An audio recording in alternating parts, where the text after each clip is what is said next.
এই তো পাইছি। এই যে দেখেন তো সামনে 16 ব্রিজ।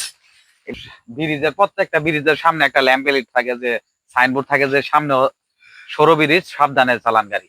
তো এখানে একটা এরকম একটা সাইনবোর্ড ছিল, তো অনেকদিন থেকে দেখতেছি নাই। তো আমরা আজকে আসছি সেই জিনিসটা কোথায় গেল, আর যদিও এখানে থাকে তাহলে আমরা ওটা সোজা করে দিব। তো আমরা এখন দেখবো ওটা কোথায় আছে। আর জিনিসটা আমরা খুঁজে পাইছি, এখানে আছে। এই যে দেখতেছেন,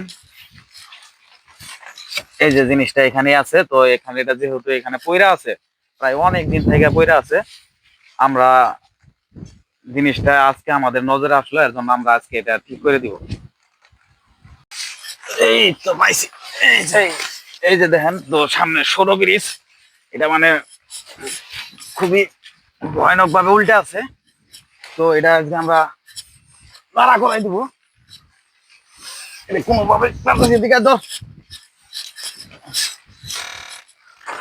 হ্যাঁ, এদিকে এদিকে এদিকে ধর।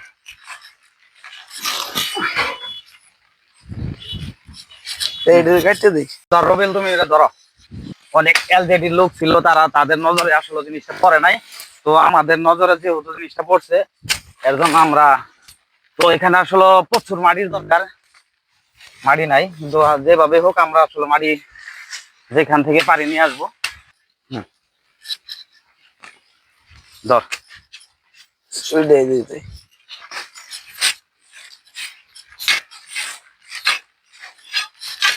ওই বাসা যায়, ধর এই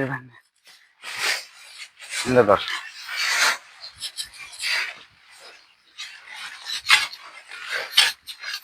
তো অনেক গাঁথা করা লাগবে আসলে, প্রচুর পরিমাণে গাঁথা না করলে কিন্তু এটা এখানে কোনোভাবেই রাখা সম্ভব না। তো বিশেষ করে সবাই ভিডিওটা শেয়ার করবেন, যাতে যারা এলজিডি লোক আছে তাদের নজরে পড়ে।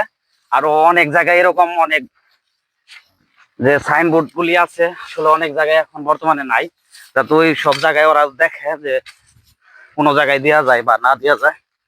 তো গাঁথাগুলি করার খুবই কষ্টজনক কাজ, কারণ এই জায়গায় কিন্তু অনেক ইটা বালু মিশানি একটা জায়গা। তো ওইভাবে গাঁথা গর্ত করা যাইতেছে না।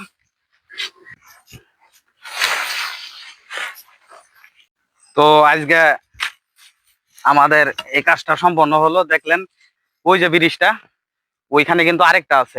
ওটা ঠিক আছে, কিন্তু এটা উল্টে গেছিল প্রায় অনেক দিন, মানে এটা ছিল না এখানে। আজকে আমরা সুন্দরভাবে এটা লাগাই দিলাম, বসাই দিলাম এখানে অনেক গর্ত করে। তো সবাই বিশেষ করে ভিডিওটি শেয়ার করবেন, যাতে এলজিডি লোক দেখতে পারে। কেননা এরকম আরো অনেক জায়গায় এরকম সমস্যা আছে, কোথায় কোথায় লাগাইছে তারা ভালো জানে। তো যেখানে এটি সমস্যা আছে তারা যেন ভালো করে। আর আমরা আমাদের চোখের সামনে এরকম যদি কোথাও এরকম সমস্যা দেখি, ইনশাল্লাহ আমরা ওটা করে দিব। সকলে আমার জন্য দোয়া করবেন, যাতে আমি এরকম আরো সমাজ সেবা কাজ করতে পারি, এর সাথে আরো বড় বড় কাজ যেন করতে পারি। আল্লাহ পাক আমার তৌফিক দান করে। আর বিশেষ করে সবাই ভিডিওটি শেয়ার করবেন।